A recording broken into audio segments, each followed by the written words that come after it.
out to John Liebing on the song over there, my intro song. How you doing, people? It's Local Music Monday. Hope you're enjoying your Monday. Before we get into anything, much love to EJA Moving Services, the professional movers. When you're ready to move and relocate, hit up Eddie at 315-335-0516. He'll pretty much go wherever you need him to go. He'll move whatever you need him to move. They're a very reputable service. I just seen him the other day. I stopped him on the side of the road. He was on Mohawk St. He had one of his big old box trucks. And he was packing it up, and he's lifting up a couch, and the dude, like, literally put the couch in the truck and then ran out to say hello to me. He's a sweetheart of a dude. Tell him Uncle Z sent you. EJAmoving.com. You can find him online. You want a good meal this week? Go to Joey's on Mohawk Street. Joey's at 307. Get yourself a great seafood dish. They've got awesome, awesome food over there. They even do catering. Call for reservation because it's the only way you're getting a table. 315-864-3527. And now they also, and Matt Grabsky wanted me to tell everybody, they have a liquor license. So you can go there and drink. And so you're going to find me at their place getting drunk. I think that's what I'm going to be doing. Also, shout out to Utica Coffee. Thank you to Heather and Frank. WakeTheHellUp.com. You can find them online. If you need legal advice, call my attorney Dave Longaretta at 315-735-6162. Shout out to my friends at Saranac Brewery. Under Too Long is an amazing book by Billy the Liquor Guy. You should read it. It's about a bunch of undercover agents infiltrating biker gangs and Al-Qaeda and bomb deals and a bunch of drugs. It's great. Untaxed cigarettes. Under Too Long. Check it out on Amazon or wherever you buy your books. And also, big shout out to Ballsy.com. Use promo code members only for a 15% discount, and you could get yourself some hygiene for your groin area. Billy, yeah. I think you need some hygiene for your groin area. I do. Have you ever tried the nut rub? Wait a minute. Have I ever? See, I'm confused. I'm not trying to rub your nuts. Okay. It's a balm that you use. It's a deodorant for your dick. It's a balm. Oh, okay. It's a balm. Wow. You should try it. Dick balm. They also have sack spray, too. I'm a balmy guy, so I think I'll try that. Billy Carman in the house with us. Justin Smithson is absent today. He's got a gig. Ooh. He forgot he had a gig. He called me up this morning like, dude, I totally forgot. How do you forget? Who gigs on Monday? Who gigs on Justin gigs every day. The kid gigs in his sleep. He does, too. He does, man. He's always gigging. He's gigging all over the place. But I think he's at Herkimer today at some food frenzy. Nice. Yeah. He's busy. And Billy, you're busy, too, man. I feel like you're in, 6 bands right now. How many bands are you in right now? I'm like a few and sit in with a few and whatever, you know. Yeah, I like to play. Yeah, you do. If I can play music, I'm a happy guy. And after this conversation, he's going to join 5 more bands. Yeah. So what are you playing with Gridley right now, right? Yeah, working with Gridley and having a great time. Hard-working guys. Tim's really got his nose to the grindstone. Yeah, he does, man. Dude, he's a hard-working guy. The hardest working musician in the area. Well, I've got my schedule. I'm looking at my schedule, and I'm like, wow, that's a busy week. And then, the Google Calendar. He goes, I'm going to add you in on the Google Calendar. Add da-da-da. I added in. My whole calendar went, like, I go, I got to take this off. There's too much on here. Like his stuff, because it was his calendar. I was like, how does he even do it? Too many colors. It's insane. It's insane. I'm into magenta now. Yeah. It looks like a Grateful Dead t-shirt. Yeah, it really does. I'm like, no, that's like, I can't. That's too much. I can't, It's a lot. So are you doing the live streams with those guys too? I haven't yet. No. I'm usually busy, something going on, And I'm a dad, so, I've got a teenage kid, so... I'll get there. We're going to do a couple. Yeah. When I can, I'm going to get over there. He's got a cool little setup there. He does. Cool. He does. He's working it, and he works. And I admire that. So. Man, I'm telling you, there's no harder working musician. Well, besides Justin and yourself, too. But Moyer's right at the top. Yeah, I got so much love for that dude. And his hair. Oh, the best hair. Is perfect. Right. And his wardrobe, too. You can't forget about the wardrobe. I feel guilty. I have the shirt I wore. I do have spare socks in the vehicle I keep, just in case. Well, you never know. Your feet get wet. I don't like that. Other than that, one shirt, I'm good to go. And you're still doing Bad Dog, too, right? Yes. Yeah. That's pretty much your band, though, right? Yeah, that's the trio, me and Scott and Dave, and I love that band. It's got a strange niche. It's a hard one to book a lot, but we do play. Yeah, a lot of just fun. I'll be 90 doing Bad Dog, playing at the nursing home. Yeah. Playing a little cream at the nursing home. I love it. Yeah, because that's more blues based, right? Yeah, blues. We venture off. We do a little Steely Dan and stuff. You know what I mean? A little bit of everything. We just did a show. We did a ZZ Top set in honor of Dusty Hill. Oh, very cool, man. We do a bunch of choice ZZ songs. Some of the deeper cut stuff that that you don't hear on the radio.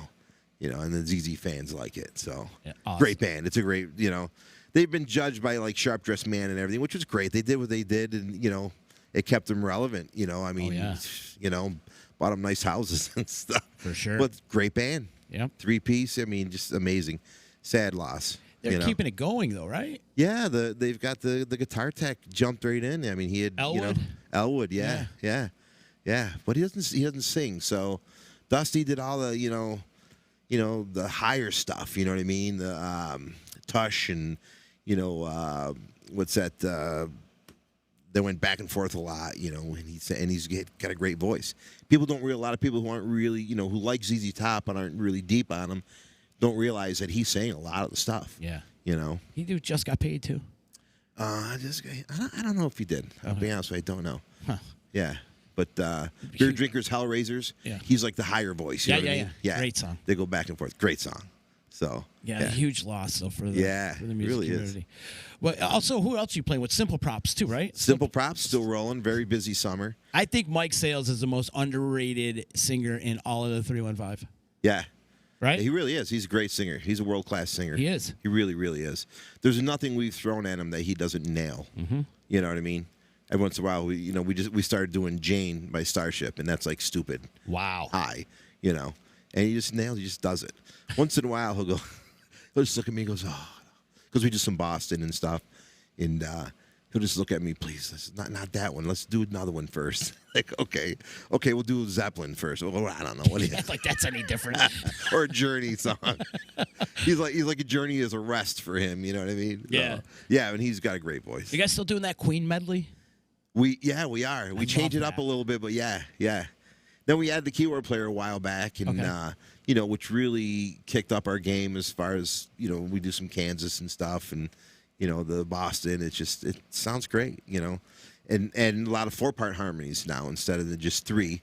Instead of me, Martin, and Mike, now Bruce Peterson on keys. He sings, and somebody that can sing high, so I don't have to go for all the high harmonies all the time. I can kind of come down and chill out in this area a little bit, So it's nice. It's really nice. Is there another band that I'm missing, or is just those 3 right now? I mean, I was doing, Red Hush once in a while. Oh, I forgot about the boys. Yeah. And, that's right. And we were doing Rock City Saints with Mike from The Bomb. Yep. And that just kind of, everybody's got a lot going on. So that kind of went on the back burner for now. What's up with Red Hush? It's just, Mark had an issue with his shoulder. He's working that out. So we just took a little time off, and Shane was taking a rest from stuff. So, that's one of those bands that's always going to be there, and Red Hush is what Red Hush is, and it's those guys, and, I've been included in it, and I've known them since the beginning. I was, when they were teenagers, Bob Aquaviva said, hey, go check this band out in Rome. Were they Red Hush then? No, Metacopus. Metacopus. Yeah. So I went to Mark Madonia's parents' house in the garage and checked these young guys out. And I went back and said, wow, these kids are killing it, man. They're killing it. I say kids, they're like 6 years younger than me, But then, they were 17. I was 23, 24. And they were killing it, writing great songs still. What great, come on. The songs they wrote, it's great stuff. Shane was singing much higher then, too. Yeah. Kind of like Jeff Tate type stuff. Yeah. And he can still do that. He can still do all those old originals. He can nail them. Yeah. You know what I mean? He's a rock star, man. Oh, for sure, bro. I love him. He is. And Mark is drummer. Mark is he's his own worst critic. But he's such a great rock drummer, man. He just leans right into it. When he plays a song, it's 110%. Yeah. There's just no holding back. Right. He's going to play it.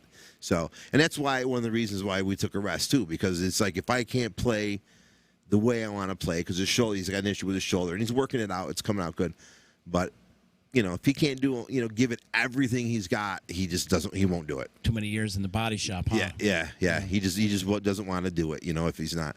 But he's not done. He's just healing up. Yeah. So.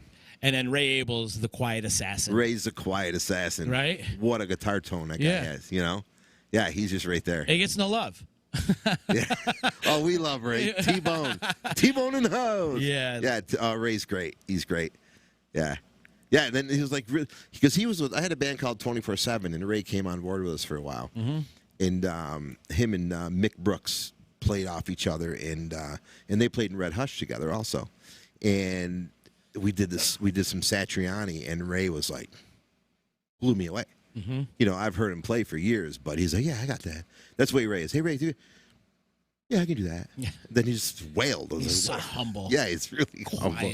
Yeah, great guy. Yeah, great. They're all great guys. Right on. And the thing about Red Hush is there's a lot of love there. You know what I mean? It's a family. It really is. It's a family. Yeah. You know, and their chemistry's there, and no matter what happens or goes on, you know, it's boom. When we get back together to play, you know, it's right there every time. I want to do a documentary on those guys. Because think about it, they've been together for how long? Yeah. Since high school. Since high school. They've been together for, so it's 30-plus years. Yeah. They've been together. And I know Shane is an archivist. He keeps everything. Yes. He's got the original poster from their very first show. He's got recordings and videos, and he's got all that. And then I was talking to him a couple years back, you know, before COVID, and I'm like, let's dig this stuff out. Yeah. And let's do something with it. Oh, yeah. And he was into it. You know, so maybe we should work on something like that. Yeah, he's got a lot of stuff. He pulls stuff out once in a while. I was like, holy crap. I mean, I wasn't in the band with them back then, but I was around, you know. Yeah. If I was in the band with them, I'd probably be dead right now. Like we said this before, they were the Motley Crue of Central New York. Yeah. No doubt about it. Right. You went to a Red Hush show, and hang on, because you don't know what's going to happen. There's debauchery. Yeah, there was full debauchery. God bless him. I want to back up a little bit, Billy, and talk about your beginnings. Yeah. Like, who was your inspiration about playing bass, and like, when did you start getting in? Who jumped you into the whole music world? Yeah. I always loved the music when I was a kid. Always drawn to it. You know, I was too young to really get the Beatles or anything like that, but you know, we had the Monkees on TV. You know what I mean? That got me, and all that kind of stuff that was going on at that time. All the cartoons and all the TV shows for kids. You know, you had Josie and the Pussycats. It was, you know, you had the Partridge Family. Everything was, a lot of those shows were built around music. Yep. So I was like, you know, I was in the Partridge Family, if you ask me. I swore I was in the Partridge Family. You know, Susan Davis. So I'll find a picture of me sometime. I'll send it to you. I look like the drummer in the Partridge Family. I had the same haircut. The not the blonde-headed kid, the kid with the brown hair. Remember him? The first one. I don't know what happened to him. They sold him to, like, you know, a Middle Eastern family, and he brought in this blonde kid. Oh, that's right. I remember the blonde kid. Yeah. So, like, the first season? The first season, yeah. Okay. I looked just like that kid. I was like, that's me. That's me. I'm that guy. And then I started getting into, you know, different types of music. And my neighbor, and how I actually started, I played drums first. My parents got me a drum set. And so that was my first love, was the drums. And then I had a brother who played a little guitar, and then he just kind of, And he had an acoustic that had 4 strings on it. And I remember my neighbor, Jeff, I always give Jeff, you know, props for this. He was older than me, 7 years, 6, 7 years. And he's sitting on his porch playing guitar. And I'm like a 10-year-old, 11-year-old kid maybe. And so I bring my acoustic over. It's like, hey, Jeff, you know, look what I got. He goes, whoa.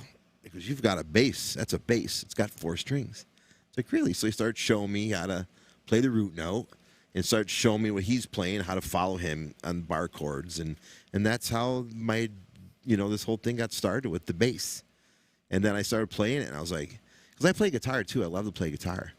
But I just don't feel it the way I feel the bass. Yeah. When I play bass, it's an extension of me. I love to play guitar, but it just doesn't have that. It's not as natural, you know. But did you eventually start taking lessons? No, there's really nobody around. Self-taught. Watched a lot of guys.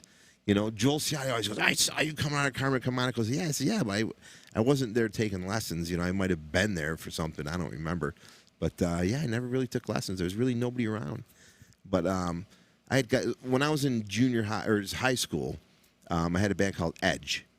And it was Gary Briggs on drums. I don't know if you're familiar with Gary. He played with 805 for years. Oh, right. I think he played with Then there's Frank Briggs, too, right? Frank Briggs was the original drummer in 805. Are they brothers? They're brothers. Okay. Yeah. I did not know that. And Frank's a monster. He's out in L.A. Yeah. doing his Yeah. thing. Yep. And Gary is equally a monster. He's just more monstrous. You know what I mean? If you took Frank and added, a ton of testosterone, that you've got Gary. You know what I mean? Gary didn't play the drums. He beat them up. Literally he'd punch cymbals. Bam! He'd punch the cymbal. He used to he hit the kick drum so hard, he used to break the beater, the steel beater. He'd break the beater. First he was breaking his heads, then he put this mesh metal thing on his head so he wouldn't break the heads. Then he started breaking the beaters. Jeez. And then my father, who was a welder, he worked at Special Metals. He goes, I'll make him one he can't break. Out of some alloy, some space-age alloy. He did not break it, but he bent it. So that's how hard he played. Wow. Frank Tallarico was a keyboard player. Yeah. Mike Assisi sang. And I don't remember Mike. He was with Alpha Centauri. Okay. And a couple other bands. And a buddy of mine, Mike Rossi, who's not with us anymore, he played guitar. And we used to open for 805 all the time at Coleman's and do parties and stuff. Yeah, and we used to... And you're in high school at the time? Yeah. Well, towards the end, like right at the end of high school, and we were doing... we were playing Rush and, all that kind of stuff. UK, it was all progressive rock, Loved it. It was great. Were you going to high school the next day after a gig? I was doing gigs when I was 14. Were you? Yeah. So I'd go, Funny story, the drummer, Phil Pacheco, his name was, who was a good friend of mine when we were kids. I met him in the schoolyard. He was playing bongos. And, he was playing bongos on the schoolyard? Yeah, he had a little bongo. He's playing his bongos, and there's a couple girls hanging around him, We're literally like in fourth grade. Literally fourth grade, something like that. So I walk up to him. I go, I can swear on here, hey? I prefer it. Yeah, okay. So I walk up to him. I go, hey, man, what you? And he goes, fuck you. Fuck me. Right off the bat? So we got in a fight. Because, fuck you. So we get in a fight, and then we end up being best friends. That's usually how it happens. I'm like, I play guitar, and, we're going back and forth with each other. And, so we ended up being in a band together. So back to the story, it was 11th grade talent show. We played all the talent shows. Well, 11th grade talent show, there was this dude, like a student in charge, like, I won't say his name, but I know where you live. He wouldn't let us play. He goes, you guys are professional musicians. We're kids. But we were doing gigs. Okay. So he said, that constitutes you as professionals? Yeah, so we were professionals, and he didn't let us play. didn't let our band play. And we were getting ready to crush you. There was a girl, Liz Nuccio, who's still around. She's great, beautiful person, and great voice. She had a killer voice. And she was going to sing I Love Rock and Roll. We were going to burn the mother down. We were just, you know what I mean? We were going to destroy that place. We were playing some AC/DC. We were going to play that. We were just going to kill it. Nope. No. Can't do it. They shut you out. Shut us right out. And I was like, I'll show you. I'll go be a rock star. I don't need you. So after high school, where do you go from there? Were your parents pushing you to go to college and stuff like that? And no, my parents weren't. I wanted to go to music. I wanted to go to. I settled on OCC, where a lot of my friends went for music, and then it's just like it wasn't in the cards. There was weird stuff going on back then with loans and stuff. Like my parents made too much to get the money, so they would have had to pay. And my father and I, God rest his soul, didn't really get along. And the thought of I felt like if my father pays for my college and I don't do it, I'm never going to live it down. That was in my head. You know what I mean? So I was like, I'm just forget it. I'm just going to go play in a band. And that's pretty much what I did. So Sammy Madonia comes knocking at my door. I don't remember Sammy. And I joined Night Train. So I went from playing... Triumvirate and, In the Dead of Night, UK, all that stuff, Rush, Genesis, to playing, I got a new girl now and I want a new drug. So all my hits. Yeah, all my hardcore progressive buddies were like, "Oh, you're a sellout. I can't believe you're doing that." I thought, yeah, but I'm having a ride. I'm playing 4 nights a week. You're making money, having fun, going all over the place, And And I got my best friend as a roadie, joined up as a roadie, one of my best friends, Jimmy. And then I had this brilliant idea, because I was 18 years old. So I had this brilliant idea, hey, I'll roadie too. I'll drive the truck and set the PA up. I'll make double the money. It's like, no wonder why my body hurts It'd be triple the work. Triple the work. What's funny is Bruce Peterson, who plays keys with Props, was in that band. Oh, wow. He played keys back then. And he had a Hammond, like in a road case, like a real Hammond. He had a C3, which is, with no legs or anything. I was in a road case. And we used to lug all that stuff in, set it all up big. And back then, the PAs weren't what they are now. Right, they're so heavy. Yeah, they were monsters. They were huge. And then, the end of the night, we'd pack it all up and then, Get home at 6 a.m. Yeah, literally. Get home at 6 a.m. Wake up at noon, head out to the next place. We played all over the place. Sammy had, and I was just talking about this with Tim Moyer. Sammy had a thing he used to say, because people would say, you guys play a lot because Sammy's a booking agent. And Sammy would say, I can get any band in any club once. And this is a good thing for people to realize, because there's a lot of people out there who say, oh, this band is playing on this minute. He said, I can get any band in any club once. But then it's up to the band, how they do, how they perform, how professional they are, the job that they do. That's going to get you back in that club. Mm-hmm. So if you're not getting a call back, there's reasons. Maybe the room wasn't right for you. Maybe you weren't right for the room. Maybe there's something you need to work on. People are quick to say, that fucking guy. Look inside and say, okay, what did we do? What can we do better? There's always room, to figure it out. It's great advice, though. He always said that I can put any band in any room once. He goes, then it's up to them to make sure they can come back. I learned a lot from that guy. As Sammy as he was, he knew the business. He was really smart. Yeah. Real smart guy, Did you have stars in your eyes? 18 years old? You had to have. I did, and I had that period where I was having fun. Yeah. So I didn't really. I wanted to be a rock star. I mean, who the hell doesn't? When I was a little bit younger, we'd sit, in my buddy's room and look through albums and, read it all and see what they were doing. Wow, look at Leonard Skinner. They drink, Jack Daniels. We got to get some. Where can we get some of that stuff? Ask my older brother, how much is a pint of Jack Daniels? Oh, it's like $30, whatever. A little. Or whatever, a quart, or whatever it was. I don't even know what it was. And he'd go, and we'd like get money up and drink a little bit of it and think we were drunk. We really weren't. So, smoke a little weed, Yeah. The good old days. But, yeah, then, then towards the end of that, I really started, okay, that was fun, but I want to, really go and do something. Huey Lewis in the News, all that stuff was great. But I want to try. Did you get burnt on it? I did get burnt on it. Yeah, we were playing a lot. Yeah. And back then, you played a lot. And it was. Well, there's more places to play too. There was a lot more places to play. A lot more places, and we were all over the place all the time. And it was a lot of fun. But I did get burnt. Yeah, I really got burned on it. And then I was getting ready to go to Florida. I was headed to Hollywood, Florida, and I was planning. Well, actually, before that. I went to Atlantic City for a little while with my buddy Dave Dugan, Johnny Dugan. You know Johnny Dugan? Yes. It's Johnny's brother. Okay. And we're working on a show band down there, and that just kind of fell through, and so I came back, and then I was going to go to Florida, and then I got a call from Bobby Aquaviva for Mere Mortals, so I liked what they were doing, so I stuck with that and did that for a while.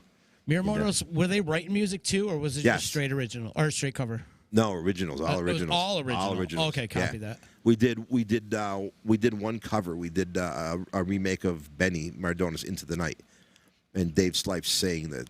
Oh my God, saying the crap out of it, man! Yep. What a voice he had. And still has. Mere Mortals had a good run, though, right? We had a really good run. Was that the band that you were closest to getting signed with? Back then, yeah. Oh, yeah. I mean, we had some really good songs. Did really well on college radio. Did some great shows. Bob wrote a ton of great songs. Vinnie Cavo and Tony Stone wrote a couple great songs, and I had free reign. You know what I mean? They let me do what I do, and you know, I mean, I play for the song. Like, you know, I'm not gonna go nuts, but you know, I've been blessed. A lot of people I've worked with, they just like what I do and let me do what I do on recordings, and we had a great time. A lot of great songs, a lot of great shows. You know, and the very first show we ever did at Milo's. You know, we were doing all originals, and it was sold out. Wow. It was packed. You know, now, he promoted the crap out of it. What, do you think it was packed because of who was in the band? I think partially it was who was in the band, definitely, because they came from Luftwaffe, and Luftwaffe was popular, and then Night Train was a popular band, so a lot of people knew, you know, who I was, and but you know, he also, Bob is a great promoter. He promoted the crap out of it, and OUR was behind it. You know, they were totally into it. And Big Apple Music jumped on board, and we did raffles and stuff. Funny story is we did a raffle for the first show, and you go to it. They had an OUR day at Big Apple, and so you know, fill out your card, throw it in, and the guy who it was dinner, a limo, and the show, right? So one of my the best man at my wedding, Mike Italsano, he won it. Right? Then he ended up being the drum tech, the drum roadie. So that night. Well, no, but eventually, okay, you know what I mean? Gotcha. Yeah, eventually he ended up getting sucked into the vortex that is rock and roll. And he's a great drummer in his own right. You know what I mean? He has the band Sons of the Empire. Oh, guys. Yeah. And yeah, so we had a lot of fun. So that was definitely a good time. So what happens after Mere Mortals? Mere Mortals, I got sick of rock and roll. Did you? Yeah, and I started playing blues. And I started playing with Midnight Mike Grimaldi. We had a band. It was Midnight. He's a legend. Legend. He is. He's my brother. He really is my brother. And so we had a band called Midnight Mike and the Big Notes. It started out with a buddy of mine, Kenny Race, from the Downshift band. Great drummer, great guy, like the best person ever. And he couldn't do it, so he kind of bowed out. And I brought my buddy Tommy Moonin in. And Tom's just a phenomenal drummer. I'll never forget our first rehearsal we ever did. We had a gig. We were going to open for a band, and we had this opening slot. Our first rehearsal, Tom did with just a set of sticks playing on his knee, you know what I mean? So we went through all the songs. But him and I are like, we played together like, you know, we would do stuff, and I'd be like, how did you know I was going to do that? I didn't even know I was going to do that, and you were right on top of it. So that's we've been friends since like 15 years old.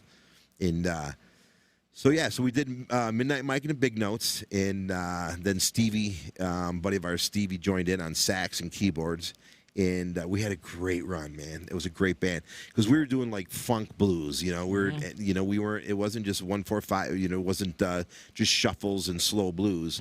There was a little of that, but we were playing like jump blues. We went down to Memphis, Tennessee, and played in the B.B. King Amateur Blues Competition. And finished in it's a little murky. I thought we finished like top 4. So Mike said top 6. I don't recall. But, you know, the reason I don't recall it's because Tom and I had a really good time the night before. Because we went and we did this it was like a several-day competition. And on our day, you know, we went and watched the other bands on the other days. But we were just, you know, having fun. And in Memphis. And the bands that were playing were like full-on horn bands, backup singers, and we're like, you know, we're just a bunch of guys from New York, you know. And so we did our thing, and I thought we did good. And but I didn't think we're not getting a call back, you know. So we went out. And we found a party somewhere, and we joined. We just had fun. You're on the road. Oh my God, we got so drunk that night. And so we get back. Like literally, the sun's just getting ready to peak out, and here comes Mike Grimaldi pounding on it. This is before cell phones, you got to remember, you know, and or you needed a wheelbarrow to carry a cell phone. He pounds on the door. He goes, "We made the finals." We're like, what? Because we made the finals. We got to be there 9 o'clock. We're like 9 o'clock. So we got all ready and go, and we played, and you know, we played. You made the finals. You know, the top Amazing. 6 or 4, or whatever it was. I don't remember. But it was great, man. It was a great band. Great band. Midnight Mike had a hand in raising Bonamassa a little bit. Were you a part of that band, too? A little bit. Yeah. I started when he first started with the band. I was going to the rehearsals and working a little bit. And then I just kind of peeled off. Okay. But we played, we did stuff with him. When he came to town, he would jump in with us and stuff here and there. And there's some videos floating out there. Yeah, when I see videos of him playing with Midnight Mike when he was like 13 years old. Yeah. Oh, yeah. Yeah. Yeah. I mean, he was an animal then. Yeah. You know what I mean? But I wanted to move on to do other things, Did you want to get back into rock and roll? I took a little time off for a while, Yeah. And just said, I'm just going to take a break from music because I was, starting to have a family and stuff. Were you burnt on it? I was, Yeah. and so yeah, my daughter I just got married and getting ready to have a kid and everything, and so I felt it right about that time. That was like we're talking 1990, 91, and so I kind of peeled off and said I'm good, I'm good, I'm done, and then I didn't do anything for a while. And then Franny Cosmo was hunting me down. I didn't know. I gotta tell you, it's a great story. I love it. I get home. I stop at my parents one day. Now I'm married. I'm with my wife and everything. And my mother goes, God bless her heart, rest her soul. She says, you got a phone call from somebody. And she did this to me all the time. You got a phone call from somebody. I go, well, who? She goes, I don't know. It was a lady. I go, here we go, 20 questions. I go, well, who was it? I don't know, some nurse. She goes, yeah, it was a nurse looking for Billy Carman, the bass player. I go, nurse looking for Billy Carman, the bass player? I go, what is that about? What did I do that a nurse needs to hunt me down Billy Carman, the bass player? You know what I mean? So this went on for a while. It was a friend of Fran's who happened to be a nurse, and she called from the office one day or whatever. I don't know. But it was just really weird, really weird. So I hooked up with Franny for a while. Is it just Cosmo, or were you playing in Boston? That was Cosmo. Okay. That was Cosmo, yeah. And that kind of morphed when we started doing our thing, and then he got the call from Boston to come do some songs for the Walk On album. Right. So we were doing our own recordings, and then he was, going and recording with them. And then so we're going to get into the Boston story, right? Yeah, for sure. Okay, I'm going to set it straight. I love it. Okay, I'm going to set it all straight because people ask me, and I'm going to be truthful about it, So here's the total deal. The whole total Boston deal as far as my connection is, so we did our own demo with Cosmo, and Fran took it on the road, the first tour he was on with them, and Tom Schultz heard our demo and totally dug what we were doing, loved the band. And so he wanted to jump on and just come play with us, do something different. You know what I mean? Like not under Boston, just do this thing and have some fun. And his management was like, you can't do that. You know what I mean? You're Boston. That's what you have to do, So then he decided, well, let's use some of these songs, retool some of these songs because they really like the songs. So that's how our connection started with Tom Schultz in Boston. He liked the songs that we recorded, so he was taking those and reworking them and stuff. And I was going with Fran and with Anthony to Boston to work in the studio and stuff and work with those guys, met Tom, Brad Daup, and had a great time. Did a bunch of recording and everything. And there was a period of time where, I was kind of like the bass player. That was like the feel, you know what I mean? I was the guy. Schultz even said to me one time, you're the guy. There's nobody else. You're the guy. Kind of thing. And, one night we were talking. So I was stoked about it. In the end, I never went on tour with them. He had Kim come in, I believe it was his girlfriend. So he, taught her the bass lines and stuff. But so she ended up going in the band and doing that. So my connection was that album and working with them on that. And then we did the Cosmo thing and started touring with the Cosmo. We did our Alien album and started up with Frontiers Records, and who is a great company, gives a lot of bands, you know what I mean? Just a lot of the rock bands that we grew up with and loved, they're giving them, a shot in the arm. Mm-hmm. Come record, we'll distribute it and stuff. So we had worldwide distribution through Frontiers with the Alien album. It was an import. You couldn't buy it here, but you could order it online. And so we did that. Barry Goudreau, original guitar player from Boston, he joined up with us and toured with us and stuff. And then and that was great. And then I had an opportunity to work with Barry and Sib Hashian, the original drummer, in their band Dirty Water. and he was classic. Yeah. Sebastian. He's quite the character, huh? Well, he's a drummer. Right. You know what I mean? Come on. What drummer do you know that is not like, you Quite know, the character. Quite the character. Yeah, he was the character. He shows me, I did the show with him, the first show I did with him, and he goes, come here. He goes, come here, I got to show you something. You know, he's from Boston, you know? And I go, what do you got? He goes, come over here. And he goes down, and he's got this snare case. He opens up the snare case. He goes, that's the snare. I go, that's the snare. He goes, yeah, that's a snare. And he hits it, tat, tat. The Boston album, the song, you know, the snare, that sound.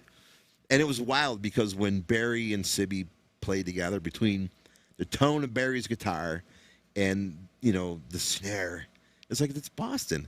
You know what I mean? It's just surreal because it would take me back to that, you know, 12-year-old kid. More than a feeling. Yeah, looking at this album on my bedroom floor, listening to it in my headphones, and just, you know, soaking it all up. Little did you know, you're going to be on stage with these guys. You know what I mean? So I never got to tour with Boston, but I worked with pretty much everybody in the band. You know, did stuff and had a riot. You know, all great people, great memories. You know. What was that Cosmo lineup? Who was the official lineup? The original lineup was myself, Fran and Anthony Cosmo, Mick Brooks, and Tommy Moonen. And then Tom kind of bowed out for a while. And then Pat Orlowski came in and played drums. Oh, right. Yeah. That's right. And then when Pat left, Tom came back. And Tom stayed with them until he became ill. And he unfortunately passed away. But he was, you know, it was a great lineup. Gary Johnson joined in for a little while. Oh, yeah. He's on that album. Yeah. Right? Yeah, he did some stuff. Yeah, he did some keyboard work and stuff. And so did Frank Tellerico. Well, he's on the Alien album. Frank Tellerico's on the Boston album. Did some programming or something. But yeah, so Gary was great. Gary played guitar and keys. He's a monster. Yeah. He's my band 24/7. Who was 24/7 was like while we were doing Cosmo, and Fran would go away, you know, to tour with Boston or something. We're sitting around, you know, with our thumbs up our ass, you know. And so one day, Tom and Mick and I were like, let's do a band. You know, why don't we just get something together? So the original name for 24/7 was Pole, because we're sitting. I used to own a martial arts school. We're sitting outside the building, and we used to rehearse upstairs. And we're trying to figure out a name for the band. I go, just pick a name. Would you guys just pick a name? And Moonen wanted to call it Sick Puppies, right? I go, that's stupid. Like, that's the worst name ever, right? Now there's a band out there. Yeah, there's a band called Sick Puppies. So I could just pick. We just get any stupid name. I go, Pole. There was a light pole. I go, Pole. We'll call it Pole. So the first thing we ever did, we were called Pole. So we brought in a singer. I go, I got a singer. Now, mind you, we've been working with guys like Fran Cosmo, you know, stupid, sick voice. So I bring a buddy of mine, Tony, in, and he's more of a, you know, Roger Daltrey, Stones, you know, kind of guy. You know, just, you know, you wouldn't call him an amazing singer, but he's just got it, you know. So I brought him in, and the other two guys were like, I don't know. I was like, trust me. He was electric. He was a little skinny guy, 118 pounds of pure rock and roll. And he was just, people gravitated towards him. As soon as we'd hit a chord, he'd come out. He was amazing. What a great run we had with 24/7. And Gary used to jump in with 24/7. He was a kid. Yeah. He was a little kid, and he's playing Boston stuff, you know, on keyboards and double leads. It's insane. Ridiculously talented. It's insane. Yeah. It's like, I don't even get it. Like him and Jeff Moyer, what planet are they from? Right. You know what I mean? He's another one. He's Moyer. another one. And now he's playing tuba. Yeah. He's playing too. He's just not right. Yeah. He's so not right, man. Right. The banter between him and his brother just. Oh, it's the best. Oh, it is the best. They need a reality show. Oh, they do. Yeah. They really need a reality show. It's like everything Tim puts out there. He's like that guy that comes like from off screen and just takes you out at the knees. You know what I mean? Poof, done. That's it. Oh, that was so good. Wow, where'd he go? And back in the day, who was the guy that you looked at and said, that guy has got it? As far as like talent or just charisma, presence, all of that kind of rolled up into one. Man, there was so many guys running around back then. Rattle off a few of them. Yeah. Well, Bob Aquaviva was always thinking of, you know, ahead of the curve. Yeah. You know what I mean? there's no denying it. Shout out Bobby for Yeah. sure. Oh yeah. He was always thinking ahead of the curve. That's why we all look up to him still to this day, and for advice and whatever. Yep. And geez, I don't know. I mean, Dave Slife, who sang, when I first heard him sing, he sang with Luftwaffe, and then he did Mere Mortals. He's one of those guys you just kind of looked at and went, wow. I'll get some of that stuff too, or maybe Bob can. There's some tracks that he sang that are just unearthly, man. The emotion and the range was just sick on it. Geez, and there's guys like Mick Brooks. My buddy Mick Brooks is just such a, who is battling cancer right now as we speak. And it's all the love and vibes, out to Mick. Just one of those guys that he's such a master on the guitar that it's just unbelievable. You know how you learn a song? You learn a song, you think you nailed it, right? And then you'll see somebody play it, you go, wow, I suck. I suck. Yeah. That's how you really do that song. You know what I mean? He was that guy. Mm-hmm. He got it. He just knew how to play. And, of course, Liebing was a monster. Yeah, good. You know what I mean? Good call, for sure. Yeah. Still is. We did a song, him and Tom, and I believe Mick also. We went out to Bill, I'll remember his name, studio out in Syracuse, Bill Scranton. I don't know if you remember Bill Scranton. I'll tell you about him in a second. But we went out there and we did a couple songs. I remember One Girl from Brooklyn, and it was a great song. He was just rattling them off, man. Him and Donna Walda is like a writing partner. The guy that's. I've heard that name. Yeah, he's a great songwriter, and they wrote a lot of amazing songs together. And we had a band called John Liebing and the Bitches. That's actually where Franny heard us play. And first, we kind of caught his ear and whatnot. John Liebing and the Bitches. So I had a great discussion with John a while back. We talked, and he brought that up, and he says, he goes, we were so young. He goes, I was young and dumb. He goes, I apologize because I didn't realize what a killer band I had. You know what I mean? Because we were just having fun. We weren't, and Frank Tallarico played with us too. Not a lot, but he, in and out. And we did a few gigs and stuff, and we were writing stuff and whatnot and having a great time. And he's like, I just can't. He goes, I didn't realize what I had then. He goes, I should have, took it more serious and gone a little further with it. But you don't realize, you're just having fun. We were kids. Yeah. So. You mentioned the martial arts and owning a school. What from martial arts do you take from the music world?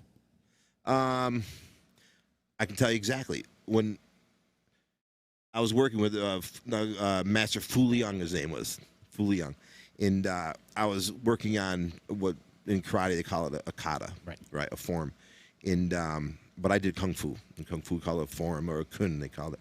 So we were working on it, and I couldn't really get it. And he says to me, he's kind of a brutal guy. He whacks me. He goes, "You're a musician." He goes, "You're a musician." I said, "Yeah." He goes, "Think of these movements as phrases in a song. You know what I mean? And that's when martial arts really, because I did it my whole life. I've been doing stuff since I was a kid. And that's when it really, because I felt music so naturally. It feels natural to me that when I connected those two, that feeling of music into physical motion, then it became second nature to me. I really got really good. I'm not sitting here saying I'm a big tough guy, but that's when it clicked for me. And I went, did a lot with that. Owned my own school. We used to travel around, compete, and had a lot of fun, And as soon as that clicked, it opened your mind up. It just opened my mind. It's like, I mean, and in my whole life, things like that. If you can apply that feeling that you get from music to things, you know what I mean? It opens them up. Yeah. Well, with rhythm and counting and all that, it kind of crosses right over. Rhythm and phrasing, you know what I mean? It's like a drummer. When a drummer plays a drum roll, you take your hands, you play a drum roll. Why can't you use that for a form or for, a technique for martial arts? It makes total sense. It's a rhythm. Life is, and that's the world. It's all a rhythm, man. Everything's got a rhythm to it. Yeah. So just, music and math, you know what I mean, are the keys. They lock right in together. It's all, and if you can figure that out a little bit, helps with everything. That's why I think music education is so important. Way important. It's so important because it not only teaches discipline, and it also teaches the counting. Yeah. And just patience as well. Sure. Right. and just the feeling of it. You know what I mean? And when they say music calms the savage beast kind of thing. You know what I mean? Yeah. Music. What do you do when you're sad, or what do you do when you're angry? Right. You know what I mean? You I love listening to this when I'm angry, because you feel it. Yeah. You feel it because that's the mood you're in. So that mood, that physical feeling, ties into that music or that song. Whether you're happy, sad, lonely, whatever. There's music has that. Boom, there you go. It's your best friend. Connected to that feeling. Do you listen to music while you're training? Oh yeah. Oh yeah. Yeah. I mean, I don't do a lot of training anymore, as you can tell. You know what I mean? But I still, move and try to keep, fluid. But yeah, love listening to music. And my instructors that I've had always had, some type of music in the background. Yeah. So a lot of the traditional, like kung fu people that I know, it'll be more like new age, kind of soothing, Asian type. But we used to crank some rock when we were training. Not every class, but like Right. the adult class when we're getting into it. Just crank up something really good. Some instructors frown upon that, though. Well, traditionally, I mean, you're not gonna work with a group of 8-year-olds and crank Metallica. You know what I mean? Because you don't want them wandering. You want them focusing. Yeah. So after a certain point, you can have a little bit of outside. It's okay. Yeah. But it wasn't all the time. It was more like, the adults, having a sparring session or something, put a little music on. But and then there's forms that go along with music in the competitions. They have musical forms. I worked with a kid, Pete Fabrizio, who was absolutely amazing martial artist, and I did a form. I created a form for him for the nationals out in L.A. And Lao Yi Lai Pian, I think it was called. The Gift of Friendship is what it was called. That's what I named it. Cool. And so I came up with the movements for him, and he came up with the music. He didn't know what I was going to teach him. I didn't know what music he was bringing in, and he brought in Mortal Kombat. Mortal Kombat, chant, chant, chant, that. Yeah. And it was perfect together. And he won second place. Wow. In the world out at the World Games out in Los Angeles with it. Yeah. Wow, that must have made you feel good. Yeah. I still have. He gave me the trophy. He gave you the trophy? Yeah. He put an inscription on it. Thanked me for it because I didn't. There was no money involved or anything in that. He was just so talented that it was a pleasure to work with him. And you just set up the form and the kata. I taught him that. I got him into kung fu because he was a traditional martial artist. He trained at Bailey's. He did karate, Bailey's karate, and he wanted to learn kung fu. So he came over and I started training him, doing kung fu, get him used to the movements and whatnot. And then we developed that form for him. He was just so. His abilities were insane. He unfortunately passed away in a tragic accident. But he was a brilliant, brilliant kid. Has earned his law degree, moved to, I believe, Connecticut to work at, it was George Bush's brother, one of the Bush boys. It was his law firm.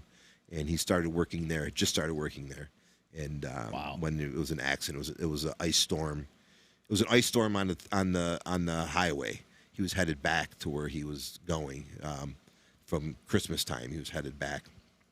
And anyways, big pileup.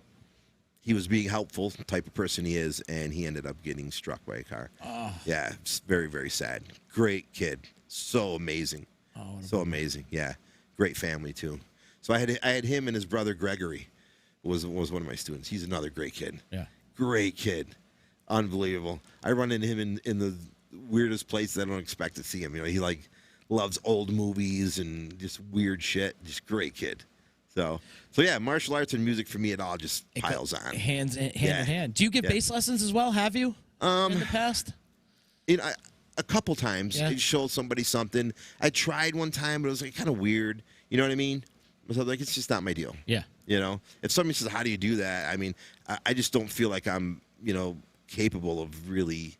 I don't see myself as a bass teacher, Gotcha. But if somebody wanted to, how do you do that or what do you or whatever, I'll be glad to sit with somebody if that's what they want.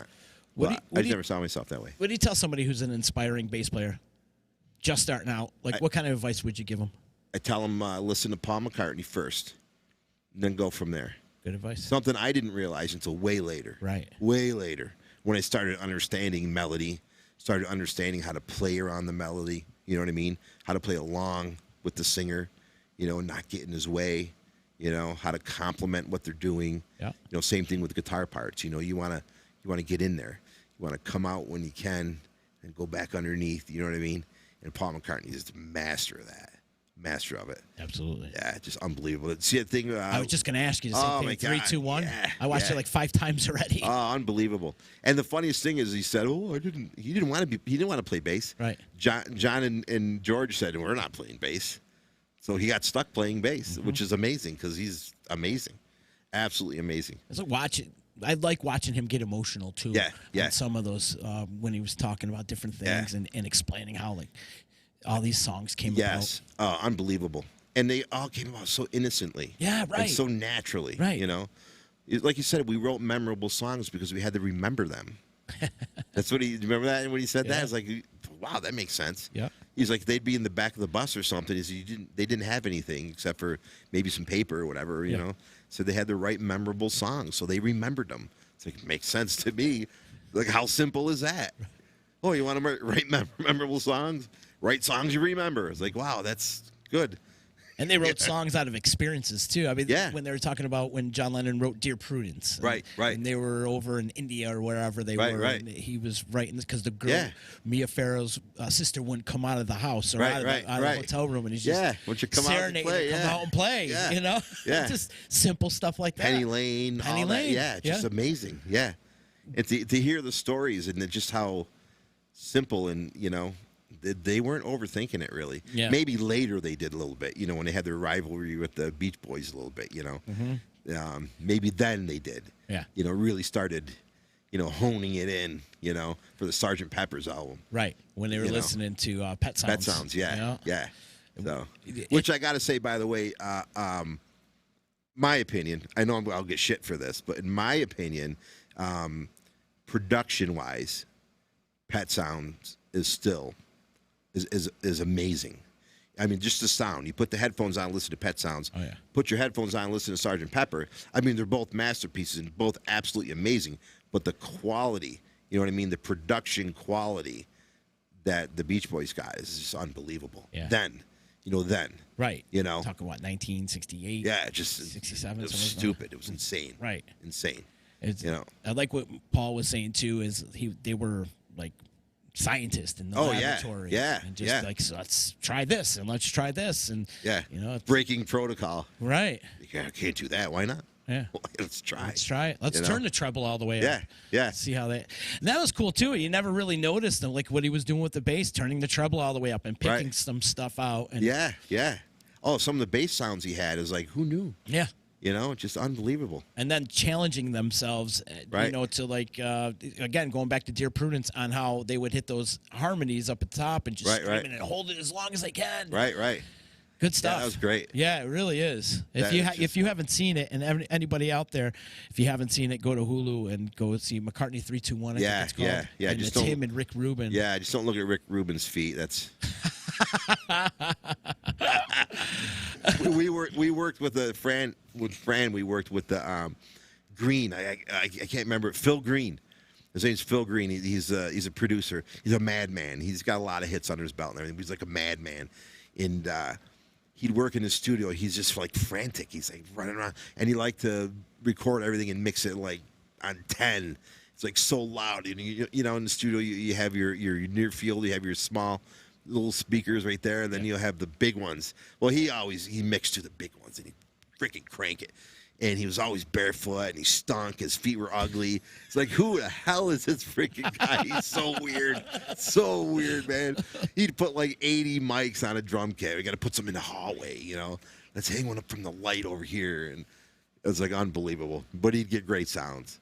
There's so many characters out there. It's unbelievable. If you got a budget like that where it's unlimited and I think it's cool that you can actually go and experiment and try new things. Yeah. Especially nowadays. Have you recorded anything recently? No. Well, no, I did. I just did a song with Tony Torres. Oh, did you? I played some bass for Tony, yeah. Awesome. Yeah. There's a treasure. Are you kidding me? Hey, Tony, will you come out of the house? I'm telling you, man. It was great. He's such a great guy. Love such a that talent. man. Oh my God. DT's my boy. I've been telling him for years, you ever need me, give me a call. He gave me a call. I'm like, yeah. So I went over, and it was just great. You know, did a great song. And he's got it up. He's got it up on his site, you know. Yeah. And he puts out something every year. oh, he's great. He is He's super, very prolific. super talented. Yeah. And yeah, I mean, it was such a pleasure. I mean, anytime I'd love doing that. I didn't do the Gridley song. I wanted to. I would do a couple of them because they did a bunch, but I didn't have the time. So I feel bad about that. But it's great. It sounds great. Yeah. And we're doing the one song live, and it sounds really good. So you did one song with Tony, or did you do multiple? Just the one song. Just the one song. Yeah. I'll probably go in and do a couple more. Yeah. But when he wants me, you know. Right. So, but I love the record. I love the whole process of it. You know, I used to do a lot. When Bob had his studio, I did a lot with Bob in Ak Rock, and you know, a bunch of stuff with Lee Bing, and then Fran. We lived in the studio. We probably did hundreds of songs. We lived in the studio. We did so much; it was unbelievable. And that just makes you a better player. Better player because you're right there and you hear everything. Hear it. Yeah, there's no hiding. No hiding. You know. That's it. And it really helps your technique because as a bass player, you know, you learn, you know, not to hit the strings too hard where you're clunking and hitting the pickups and hitting the frets and making all that noise. You just learn to smooth it right in, you know, and really listen. I love it. I like to, my process is overplay, you know what I mean? As you're going through, getting the sound, running through the track, overplay a little bit, and then you start peeling it away, and then you start finding the stuff that really fits and really works, you know. So after a little while, you've got a really nice bass line, you know. And I tell you, when I was feeling a little, because I did a lot of stuff for other people, and they want you to play really, you know, in the box, real clean, real nice, you know what I mean? And, you know, I'm very, like, I got a lot of energy, you know what I mean? I really, you know, when I play, I just want to, you know, a lot. I'm surprised I've never been, like, in a death metal band, you know what I mean? So I'm too old now, my back hurts. But I heard Alanis Morissette when You Ought to Know came out. Oh, yeah. That song blew me away. I had no idea it was Flea playing. I'm like, that's, you know, and just never, I loved Flea. It just never connected, you know, but I was like feeling flat, you know what I mean? I just didn't know what I want, it's like I'm not playing how I want to play. And then I heard that, and it's just like unlocked the door for me even more, you know, because before when you thought of Flea, it was all slapping and popping, you know, which I love too. But that was, you know, just a different side that I'd never really paid attention to. And it just blew me away. And it opened the door. And then Fran's like, I remember working on something. Fran's like, yeah, that's what I want. He's going, I play more like that. You know, I was getting into it and digging in and bending notes a little bit. You know, that's what I like to do. Who's your Mount Rushmore of bass players? Oh, it's hard to say, man. There's so many of them. Yeah. You know what I mean? It's like picking your favorite pie, you know? What's your favorite pie? You know, I don't know. Peach today, apple tomorrow. Hair. Yeah. Hard to say. I mean, I was a huge Getty guy. You know, huge Getty guy. You know, but then there's like Jamerson, guys like that. You just gotta take your hat off to them, you know, because they're killer. You know, all that Motown type stuff. You know, love Flea. Jaco Pastorius is he's in my heart for sure. He's God. Yeah. If there was a bass player that if I had to pick three bass players that I listened to the most, it'd be McCartney, Flea, and Jaco. Those are the three that I like listen to the most, like really listen to. I'm not big on like learning stuff, you know, like, oh, I love that song, learn it. I never really did that. I just listen, absorb, you know, what I liked about it. But Jaco really pulled me in. And I've never really learned a Weather Report song. I've just listened to his playing. Yeah. You know, I mean, because why would I learn a Weather Report song? What am I going to do with it? You know, I'm not going to play any Weather Report. Now Simple Props, like, do a Weather Report song, you know? Imagine that. Imagine that. You know? Did you ever see the Jaco documentary? I did. Amazing. I got to be honest with you. I'm a pretty sentimental guy. Yeah. And I kind of got a tear in my eye. I was in Miami, and I went to the club where he got killed. Yeah. Where he got beat up. He got beat to death. Yeah, beat to death. And I've felt twice I've felt like that. And one time was at the Dakota, where John Lennon was shot. Yeah. That was crazy. Explain me that feeling you had. Yeah. Just I'm getting it right now. Just that the goosebumps kind of raise up, and it's just want to cry, man. Yeah. It's like, why? What's the fucking sense? What's the sense? Like Jocko, who was he gonna hurt? Right. He was drunk or high or just whatever. He had some mental issues. He had mental issues. He had heroin problems. He was just. It's sad. It's sad, but he certainly didn't deserve to be beaten up. I mean, he was a shell of a man. He got beat up by a bouncer. And I don't know if you ever been to Miami, but there's no little scrawny bouncers in Miami. Yeah. And Jocko's a little guy. Little guy. And he, man, I mean, he'd show up to, he would be working with people or giving a seminar. He'd show up, just he pissed his pants or something. You know what I mean? He'd come wandering in with his bass with no case, and a lot of the stories that I heard, it's sad. It's really sad. And then he'd play. Yeah. Through all of that, he'd play, and it'd be like the sky just opened. No matter how fucked up he was, or what condition he was in, he'd play his bass, and it'd be like, wow. People are thinking he was homeless coming off the streets and plugging in his bass. Like, where'd this guy come from? Or this guy, I mean, just it's amazing. I mean, I know, a lot of us are rock guys too and everything, but do yourself a favor if you're a bassist or anybody. If you're a musician, listen to him. Go listen to him. He influenced everybody. Everybody. Any major bass player out there to this day, Victor Wooten, all of them. Yeah. He influenced them, Jocko. He was like the Eddie Van Halen of bass. Exactly. You know what I mean? Good call. He's the guy that everybody went, whoa, okay. Now he's, there's a million great players. There's a lot of great players. But then there's the ones that transcend, and he definitely transcended. Just transcended. Just unbelievable. His tone. He's one of those guys you could plug into a rock and then be like, wow, that sounds great. Sounds great. How'd you do that? That's one guy I wish I got to see. Yeah. Play live. Yeah. He was just amazing. And, every time I look at this, I want to say, I'll take Flip Wilson for the block. You're on Hollywood Square? Yeah, Hollywood Square. Charles Grodin. Charles Grodin. Paul Lynn for the win. Paul Lynn, that's who I was thinking of. That's hysterical. Playing Hollywood Squares here on Disruption Network. Oh, I love it. We had a whole bunch of people checking in. I got to give a shout out to all the girls. Say hi to Helen and Joanne and all the Uncle Louie fan base. Good to hear from you. Hi, Gina. Let's see. Bob Aquaviva's thanking us for the kind words. Awesome, Bob. Thank you for checking in. If you guys are watching this on Facebook, if you could do us a favor and click the share button, help spread the word of, right now we just had this conversation. Billy just joined 5 more bands. Throughout this whole conversation, he's in 5 more bands right now. Motorlord, you familiar with Motorlord? The boys from Motorlord? Yes. We are Motorlord. They're always checking in, man. And it's funny. He met you at Gary's Music once when he was a teenager, and he said he met everybody at Gary's Music. Yeah. Was that a spot you'd hang out at? Yeah. I loved going to Gary's Music. Yeah. And now he kind of trimmed down the music end of it, and he's more into the weed. Yeah, hydroponics and stuff. If there's anything you need to know, I mean, he really is very knowledgeable about growing and for sure. Yeah, I mean he's on it. I watch his stuff all the time, and Gary is definitely on it. Yeah, he's on it. Yes, Justin Lucas saying that's a little rude about your comment about drummers. Wait a minute. How can he be rude about a drummer?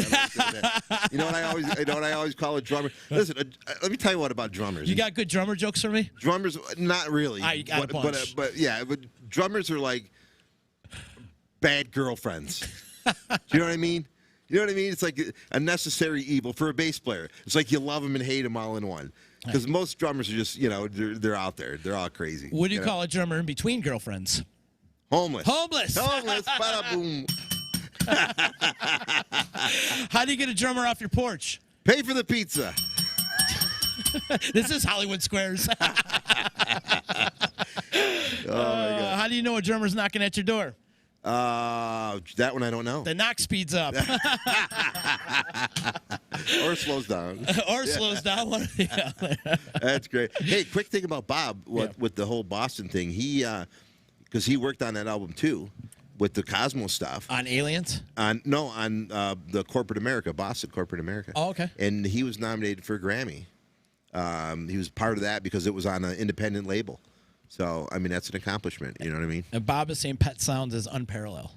Yeah, I agree. It is. I agree. Yeah. And he'll agree the production value of it. You know what I mean? If you just listen to the song, it's kind of like Steely Dan. If you listen to Steely Dan in the '70s, you know what I mean, and then you listen to a lot of the other bands, even though the songs were great, the production, that's the way that I looked at that back then. Like Journey's production back then was horrible. It's horrible. Like, look at the musicians you have and the voice you have, but the production value wasn't that good. And you start to think about some of these iconic albums. Like, let's do an old Black Sabbath album. Like, Right. the production was horrible on it, but they rushed it out. A lot of these albums were rushed out just to get them out there. And then once they started to establish some popularity and some money, and they had some sort of budget in the studio, they were able to enhance the production value. Yeah, yeah. Well, production is money. Production is money. Yeah, it's all about money. Good call, man. Good call. If you listen to the stuff that was getting pumped out in the '60s, it's like almost unlistenable. But the melodies were so amazing. Even the silliest little pop songs, a lot of those melodies were so great. That's what carried the song, even though the productions were horrible. And they were working on 4-track too. Right. You know what I mean? So different equipment, technology nowadays. Same mic for everything. Yeah. You could do a whole album in your basement right now. And it's amazing. It is. Yeah. Unbelievable. Bob is saying it's all about combining instruments like a banjo with a harpsichord. Genius. That was on that album. Yeah. Amazing. Good to hear from you, Bob. Thanks for checking in, man. Good to hear from everybody. Billy Carman in the house with us today on Local Music Monday. Justin Smithson absent today. Yeah. Make sure when you see him, you give him a little razzing. I am, because I was looking forward to seeing him, Yeah, and he was looking forward to seeing you. That's why he called me all like, "Oh, brother, I'm so sorry, man. I can't be there." We miss you, Justin. And we'll be back in next week. I think we'll come back. Oh, no, next week's Labor Day weekend, so we're taking next Monday off. But the following week, we're coming back. Justin's not. He's playing at a bar mitzvah next Monday. Just have guitar, we'll play. Yes. Anywhere. We'll play anywhere. Do you know Hava, Lakila Hava? He probably does. In B minor. How many songs do you think you have in your back pocket? I don't know. Hundreds. I don't know. Hundreds. And I don't remember any of them. No.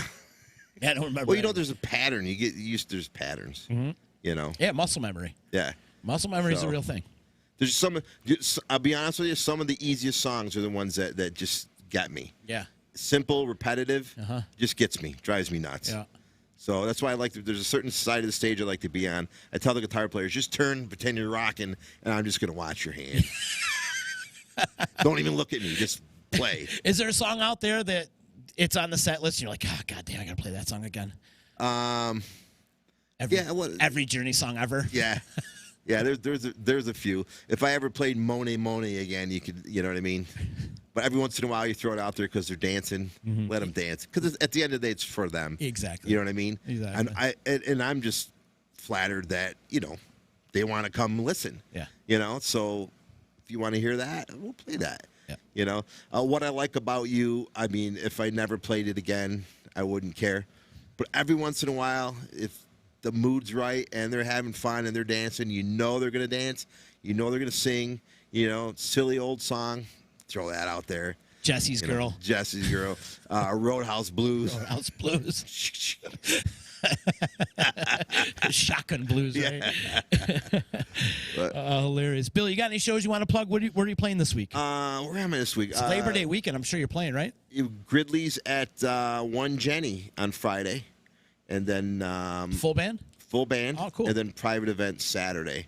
So that's it this week. And then next weekend, the 10th and 11th, props up at Tony Harper's. Oh, cool. They've got like a triathlon or something going on up there. We're doing 2 shows, 10th and 11th. Oh, cool. I've got a whole calendar up. I just don't remember them off the top of my head. If I didn't have my phone, I'd walk into the wall. It goes back to your Google Calendar. Yeah. Too many colors. Yeah, too many colors. Hey, Bill, what are you doing? I don't know. Let me look. I got to look.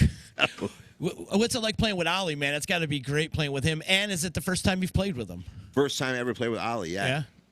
We're locking in nice. Yeah. Yeah. He's an animal. Yeah. Yeah. He's just got that energy. You know what I mean? He's fun to watch. Yeah. He's just fun to watch, and it's part of the show. You know what I mean? And he's getting into it. When someone's just doing their thing and getting into it, you got to love it. You got to love it. He's another one that beats the shit out of his kit. Beats the snot out of it. Yeah. Beats the snot out of it. Funny, man. He just goes and goes. He's a good man. He is. One of the Ollie, most talented drummers. oh, out there. we did a thing for it was a convention for tactical like SWAT teams and stuff. And with Gridley, we did it. And Ollie's here. Ollie,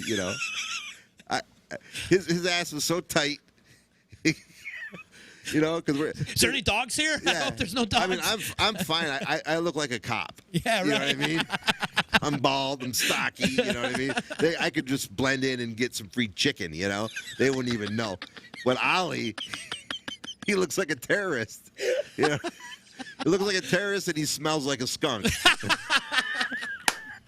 Sorry, Ollie. I love you, man. Love you too, Ollie. I got to get you on the show soon. Oh, he's Ollie. the best. He really is. He cracks me up. Oh, when he's done, you're gonna need a mop up crew. Yeah. He's just his energy is infectious. So. Oh, it is. Yeah, it really is. Yeah. He's funny, man. It is. He's always on 10. Yeah, yeah. Always on Unbelievable. 10. Yeah. Drummers. And I like what Moyer's got him doing over on Twitch is like he'll eat weird shit eat just weird to get facial expressions. What is that? It's hilarious if they hit like a certain amount of Twitch Right. cash or whatever it is. Yeah. And Ollie's got to eat like a, the weird jelly bean. I got a the weird stash jelly of them beans. over here too. They're disgusting. They're disgusting. Have you tried them? Yeah, we used to like with my son play. My daughter was playing a game one time, and it was his idea. You know what I mean? That I don't remember how it went, but the other person would pick what you had to eat, and we didn't know what they were. We just kind of threw them in a pile, and he got one. Oh my God, the poor kid! He needs therapy from that jelly bean. I don't even know what it was, but he was throwing up and hacking and. Oh, they're disgusting. Yeah, They are.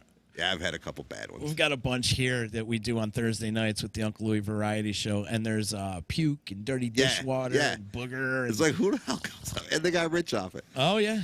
I got an idea.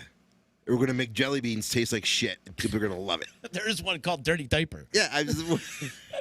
But I want to know whose shit they actually had a sample Who to make it sampled into it? a jelly bean. It was Cheech and Chong started the whole thing. Did they? Yeah, remember? Tastes like shit. Yes. Good thing we didn't step in it. Smell it, man. Smell it. That smells like dog shit. Taste it. It tastes like dog shit, man. Good thing we didn't step in it. I love it. Billy, this has been awesome, man. Great Thank being you here. so much for coming in today. This has been a lot of fun. And, man, you've had quite the career, man.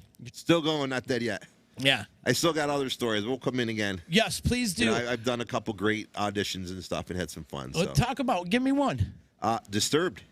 You auditioned for Disturbed? I went to Chicago and auditioned for Disturbed. Did you? Yeah. What was that like? Did you meet Dave Draymond and all I those did. Yeah. Yep. Basically, what you did was you just got on stage and played to tracks with the bass. Without the bass. The guy who got the gig, I can't remember his name. The guy with the dreads and everything. We were hanging out together, and he went in before me, and we were talking. We were just sitting there with our basses and stuff. And I was like, dude, he played. I played in a band like Psycho Circus or something like that. I can't remember what it was. And he was a great guy, great player. I said, dude, you're a shoo-in for this. He just had the look. He was great. So he went in before me, and then what you did, it was at this big club, and it was like a private area with a small stage. He went in before me, and then you went out the side.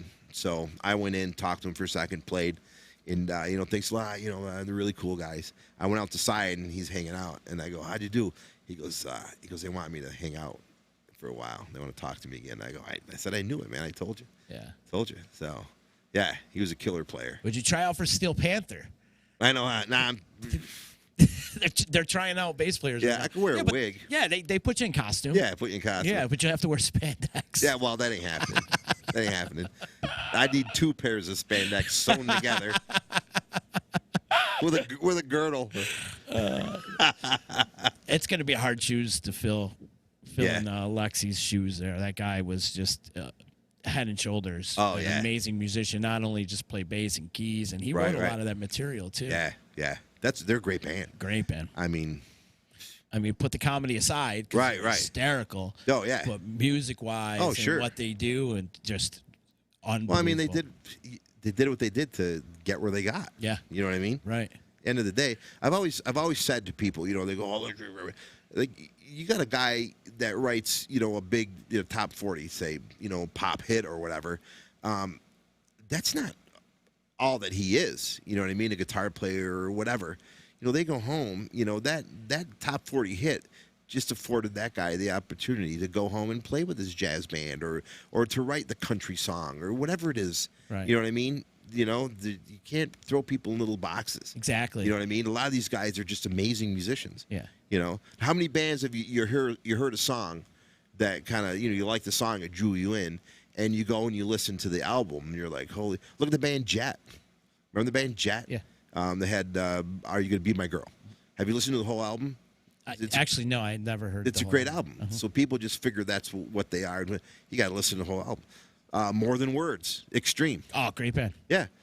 So here you are. You're a 14-year-old girl. You're digging More Than Words. You go buy the Extreme album, it blows your face off. Yeah. You know. I touched my first set of titties to that song. Nice. See what I mean? High school dance or junior high school dance, actually. They did after Brad Delp died. They had a concert in Boston. Yeah, those guys are all Boston guys. Yeah, and they played, and they came out and they kicked their set off with "Man I'll Never Be," and it was amazing. It was amazing. Actually, you know, I got to tell you, when Gary Cherone played with Van Halen, that's the last album I got excited about because I loved him, right? And I'm like, oh, this is gonna be great. This is gonna be fucking great. I mean, Van Halen's great. Right. So now they're getting a rock. You know, I mean, nothing as Hagar, but I'm like, you know what I mean? They're stepping back into the kick-ass. You know, Gary Cherone is a kick-ass, you know, heavy, you know, great. It's gonna be great. Not so great. Didn't mesh so well at all. No, it just didn't work. I agree. I think it was the drugs and alcohol or whatever alcohol that was going on. Yeah. You know, I think it was some non-compliance happening there, but I don't know. I feel like Gary Cherone grew up in East Utica. Oh, yeah. Right? No doubt. Yeah. Doesn't he have that look? Yeah, he's got that look. He's got that. I'm trying to think of the guys. Who's the two brothers there? And Bob would know. Bob, who's the brothers with the knives and the guns? Is he still on there? I don't know if he's still on there. He might be. He would know. He would know. I can't think of I'm trying to think of the name. Michelini was their keyboard player in their band. But, yeah, really, you know, like good-looking guys, like, you know, had that look. That East Utica look, you know. You don't want to mess with him, I don't right? want to mess with him. Good to see you. Great conversation today, my All right, friend. man. Great All right. to see you. I got to get out of here, though. I got a meeting in a few minutes here that I got to All right. attend. But this has been awesome. Thank you again. Please Appreciate come it. back, man. And, like, if you got anything you need to promote or whatever, Yeah. please use our platform. That's what it's here for, you know? And support local music. Absolutely. You know what I Make mean? sure you support your local Yeah, music, and keep that's it what going. we preach here on Local Music Monday. And Justin will be back in 2 weeks. We will be back in 2 weeks, and then I will be back to again tomorrow and Wednesday and Thursday, and back to my normal schedule. So thank you so much. If you are watching on Facebook, please click the share button. Shout out to EJA Moving Services, Joey's at 307, Utica Coffee, my attorney Dave Longaretta. If you need legal advice, give him a call today, 315-735-6162. Thank you to Saranac Brewery. Thank you to Billy the Liquor Guy, author of the book Under Too Long. You want a great book to read? Go on Amazon, pick up Under Too Long. It's amazing. And then a shout out to Ballsy.com. Go to ballwash.com. It's a ballwash.com. I'm sorry. Free samples? Any free samples? I would. And they should. I was on the road with Mo last week. We went to summer camp, and I was helping them out. And I should have gave those out all day long. Right. Ball wash, Yeah. nut rub. The Yeah, nut nut rub, rub. I'm telling you, it's perfect for no chafing and all that. You don't sweat when you put it on. And let me tell you, Billy, the groin area smells amazing. Really? It smells amazing. You would love it. Well, I can't bend over that. You can just rub a little bit underneath. That's it. That's all you got to do is rub a little underneath. It takes a couple, 2 swoops, and you're good. Does it have to be self-applied, or can it be... Somebody else can apply it for you. No, I want just some. make sure they don't use too much. So does it come if you pay extra? Can you also get it? Get the rollover? Yeah. $9.99 for the product, $199.99 for the application. I love it.